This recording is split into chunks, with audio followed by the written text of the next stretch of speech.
Hi hello friends, welcome to Nithyashree's home flavour YouTube channel. Friends, ಎಲ್ಲರೂ ಹೇಗಿದ್ದೀರಾ? I hope ಎಲ್ಲರೂ ಚೆನ್ನಾಗಿದ್ದೀರಾ ಅಂತ ಭಾವಿಸ್ತೀನಿ. ನಾನು ಇವತ್ತಿನ ರೆಸಿಪಿ ಸ್ಟಾರ್ಟ್ ಮಾಡ್ತಿದ್ದೀನಿ. ಇವತ್ತಿನ ರೆಸಿಪಿ ಬಂದು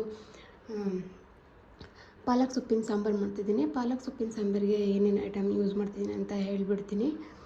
ಪಾಲಕ್ ಸೊಪ್ಪು ತೊಗೊಂಡಿದ್ದೀನಿ, ಹಸಿಮೆಣಸಿನಕಾಯಿ ತೊಗೊಂಡಿದ್ದೀನಿ, ಬೆಳ್ಳುಳ್ಳಿ ತೊಗೊಂಡಿದ್ದೀನಿ, ತುಪ್ಪ, ಸಾಲ್ಟ್, ಆನಿಯನ್, ಹಾಗೆ ಟೊಮೊಟೊ, ಬೇಳೆ ತೊಗೊಂಡಿದ್ದೀನಿ.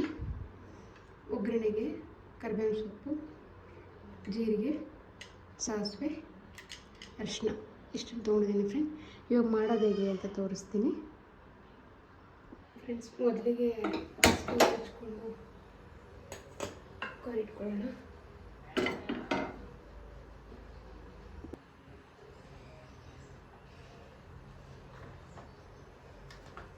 ಫ್ರೆಂಡ್ಸ್, ಇವಾಗ 1 ಟೇಬಲ್ ಸ್ಪೂನ್ ಅಷ್ಟು ಆಯಿಲ್ ಹಾಕೋತಿದ್ದೀನಿ. 1 ಟೇಬಲ್ ಸ್ಪೂನ್ ಸಾಕಾಗುತ್ತೆ ಫ್ರೆಂಡ್ಸ್. ಇನ್ನು ಸೊಪ್ಪು ಎಷ್ಟಿದೆ ನೋಡಿ ಹಾಕ್ಕೊಳ್ಳಿ.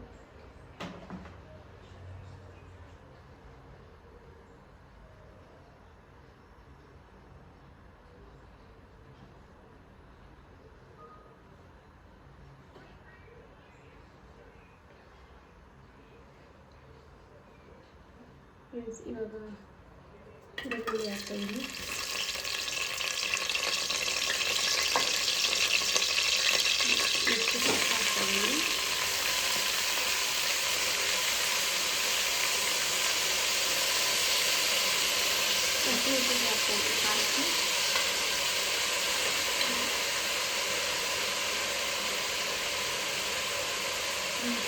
ಬೇಳೆ ಹಾಕ್ತಿದ್ದೀನಿ.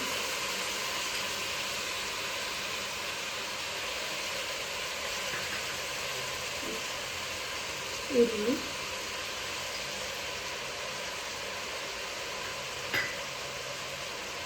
ಟೊಮೊಟೊ,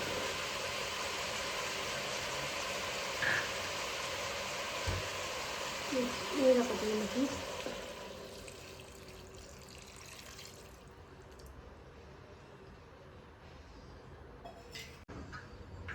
ಇಷ್ಟು ಐಟಮ್ ಹಾಕ್ಕೊಂಡು ಇವಾಗ ಕುಕ್ಕರ್ ಕ್ಲೋಸ್ ಮಾಡಿ ಒಂದು 3 ವಿಸಲ್ ಬರ್ಸೋಣ. 3 ವಿಸಲ್ ಬಂದಾದಮೇಲೆ ಒಗ್ಗರಣೆ ಮಾಡಬೇಕು. 3 ವಿಸಲ್ ಬರಲಿ ಅದು. ಫ್ರೆಂಡ್ಸ್, ಸೊಪ್ಪು 2 ವಿಸಲ್ ಬಂದಿದೆ. ಸೊಪ್ಪು ಬೇಳೆ ಎಲ್ಲ 2 ವಿಸಲ್ ಬಂದಮೇಲೆ ಮತ್ತೆ ಒಗ್ಗರಣೆ ಮಾಡೋಣ.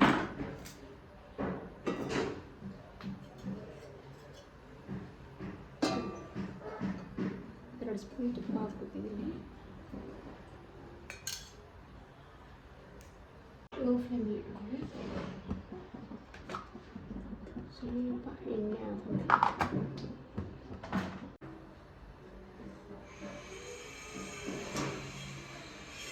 ಕರಿಬೇವು ಸೊಪ್ಪು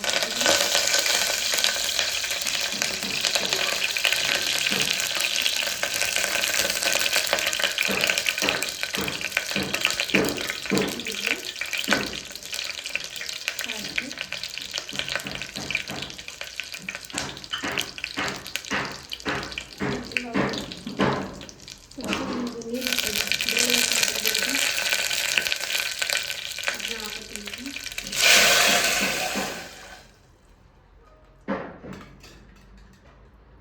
ಇವಾಗ ಸೊಪ್ಪುಗಳು ಅದನ್ನ ಚೆನ್ನಾಗಿ ಸ್ಮ್ಯಾಶ್ ಮಾಡಬೇಕು.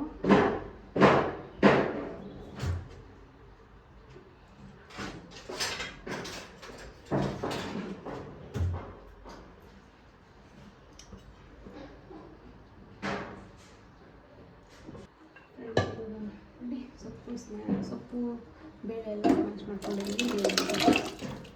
ವಿಸಿಲ್ ಕುಗ್ಗಿಸ್ಕೊಂಡಿದ್ದನ್ನು ಸ್ಮ್ಯಾಶ್ ಮಾಡಿ ಹಾಕೊಳ್ಳಿ. ಸ್ಮ್ಯಾಶ್ ಮಾಡಿ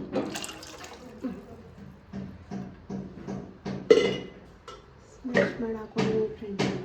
ಇವಾಗ ಅರಿಶಿನ ಹಾಕ್ತೀನಿ.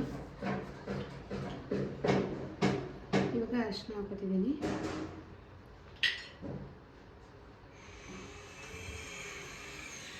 ಫ್ರೆಂಡ್ಸ್, ಈಗ ಹಾಕೋತಾ ಇದ್ದೀನಿ. ಸಾಲ್ಟ್ ಹಾಕೋತಾ ಇದ್ದೀನಿ. ಫ್ರೆಂಡ್ಸ್, ಎಲ್ಲ ಹಾಕ್ಕೊಂಡಿದ್ದೀನಿ. ಇವಾಗ 10 to 15 ಮಿನಿಟ್ಸ್ ಸಾಂಬಾರು ಬೇಯಬೇಕು.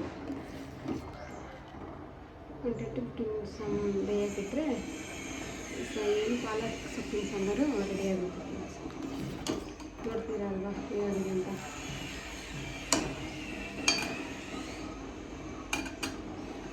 ಫ್ರೆಂಡ್ಸ್ ಫೈನಲಿ ಸೊಪ್ಪಿನ ಸಾಂಬಾರು ರೆಡಿಯಾಗಿದೆ. ಫ್ರೆಂಡ್ಸ್ ಈ ರೆಸಿಪಿ ನಿಮಗೆ ಇಷ್ಟ ಆದಲ್ಲಿ ಲೈಕ್ ಮಾಡಿ, ಶೇರ್ ಮಾಡಿ. ಹಾಗೆ ನನ್ನ ಯೂಟ್ಯೂಬ್ ನೇಮ್ ಬಂದು Nithyashree's home flavour YouTube channel subscribe ಮಾಡಿ friend. Thank you for watching.